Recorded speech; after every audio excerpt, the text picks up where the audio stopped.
USA Warrior Stories is a not-for-profit organization designed to record, archive, and share videos of veteran stories, to help veterans make a connection with one another and to help us all better understand their sacrifices for our freedoms.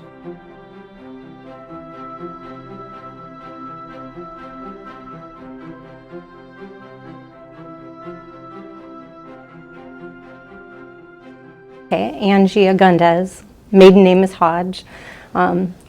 Originally from Washington State, however, I grew up in North Dakota. I joined in '97 when I was 22. I guess I just wanted to get out of North Dakota and make something of myself. My stepdad was Army, so we were stationed at a few places as a kid, and have always been taught Air Force was better.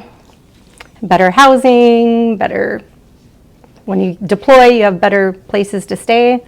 So I chose Air Force. And then I did do a year in the Army National Guard. That was in '08. But the Air Force was still better. However, it was a little weird when we first went. I was called up a week early and told that there was an opening. So I left a week earlier than planned.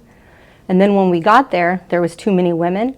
So we had to wait for 2 weeks, and we had to be in med hold, which are people that are getting kicked out of the military or leaving because they're pregnant or hurt. So for 2 weeks, we just had to sit there. We didn't have immunizations yet, so we couldn't help do anything. So we pretty much just wrote letters, colored, kind of like the Marines. No. There was 4 of us that were in this med hold together. And somehow we got lucky to be put in the same unit for basic training once it started. But when we started, we had our uniforms already. So the TIs would pick on us more, and they were kind of confused as to how we had our uniforms if it was week 1 or day 1. So tell me where the boot was located again? San Antonio, Texas, which was pretty hot and humid because I went in July. This is San Antonio International Airport, the first stop for every future airman. From there, buses transport trainees directly to Joint Base San Antonio, Lackland, Texas, the home of U.S. Air Force basic military training. Mornings begin with accountability formation, where recruits assemble in ranks wearing full physical training gear.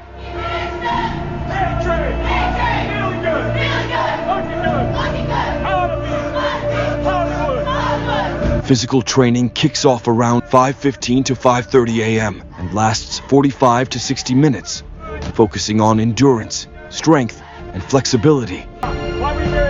These routines teach core military values like discipline, time management, and precision. PT sessions are led by military training instructors, MTIs, who demonstrate high standards and expect full effort. 2, 3. Physical training is scheduled 5 to 6 days per week. The balance beams test core stability, coordination, and composure under pressure. It was kind of interesting though, after basic training, after we were completely done with that, we had to wait a few more weeks before our tech school started. So we were stuck there at Lackland even longer. But then we had rooms that were down by the TIs. And they would use us to scare some of the new people. It was kind of nice. I mean, we had our freedom then. We could go wherever we wanted. We didn't have to do PT, except for I think once or twice a week. And then after basic training was actually graduated, well, I had went in open general, which means that they take your scores and they just put you somewhere. And I was lucky and got public health, which is a medical job, which I loved. Actually, 3 of us that went together, we all got public health. So we were together in tech school as well. And after tech school, it was still in San Antonio, but it was at Brooks Army Air Force Base. I heard it's no longer a base. Public health overall is to prevent disease as a whole. But we're trying to keep people out of the medical group as best we can by preventing disease. Well, public health had a variety of things. We did a lot of changing. So we had to be able to multitask and know a lot about different areas. One of our positions was occupational health, where we would go to different jobs, like on the flight line, and make sure people have like their hearing protection or are wearing their hearing protection. Make sure they know where their MSDSs are, which is a manual with chemicals, so they knew how to take care of a buddy if they were to get something in their eye or ingest something. So we would do that. And then we also did stuff with pregnancy profiles. We interviewed and educated people on communicable diseases and STDs. So if they were positive for something, they'd come see us and we'd have to discuss, you know, like, do you know how you got this? Do you know how you transfer it?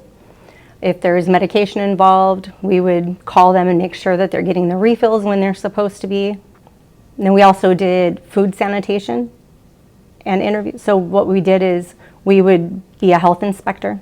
We would go to all the public and private places that were on base or near base, and we'd give them quizzes.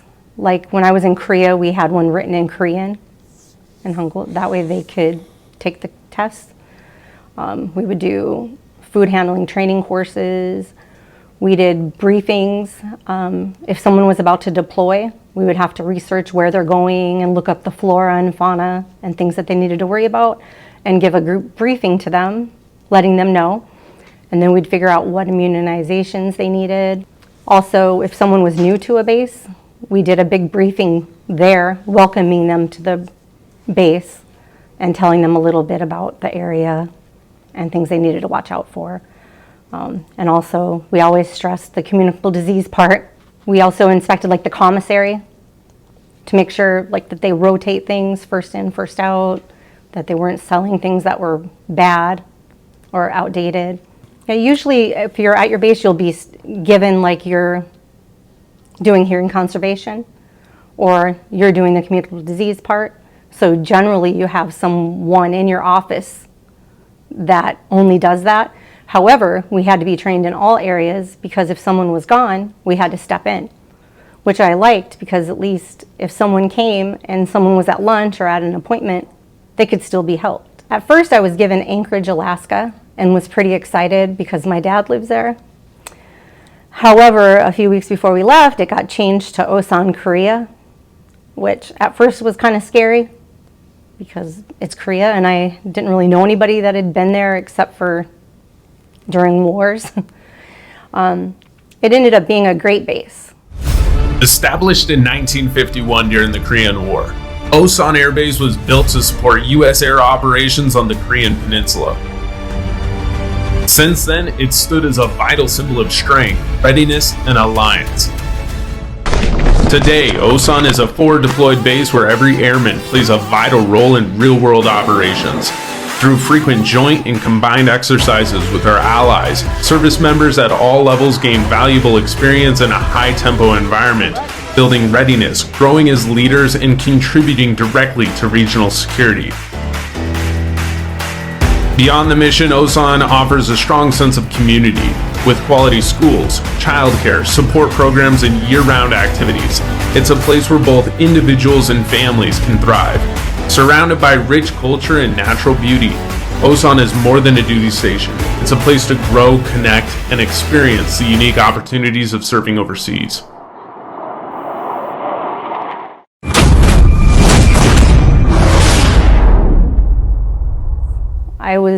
I feel blessed that it was my first base. We did war exercises every month where we had to wear our MOP gear and would learn what we would do in case of a war. Like with my job, we would be in charge of decontaminating everybody coming into the hospital. So it was a variety, but I feel that we learned the real reason we were in the military. Whereas I was stationed with people that were like E6s, E7s that had never worn MOP gear. So I think it was great to have that as my first base. What is MOP gear? Not really like a hazmat suit or anything, but it would have like special pants, special shirt, special top. You have to wear a gas mask, a helmet, special gloves that were layered, 2 layers. I guess the most important is probably the gas mask. I still don't know how I wore it because it kind of makes it hard to breathe. And if you're stuck outside even during an exercise, you have to leave that on the whole time. I think the longest I had to was like 4 hours. Usually it would be less if you're inside the building. It would depend on what type of exercise they're doing. And if the room was, like there's certain rooms that are certain areas of the hospital where you can still take off your mask. I was still E1 or E2, so pretty low on the totem pole. And then when we were there, we also volunteered at an orphanage. So we got to go to the orphanages and do things. We also got to go to different parks. Like they have a big amusement park there, an indoor one.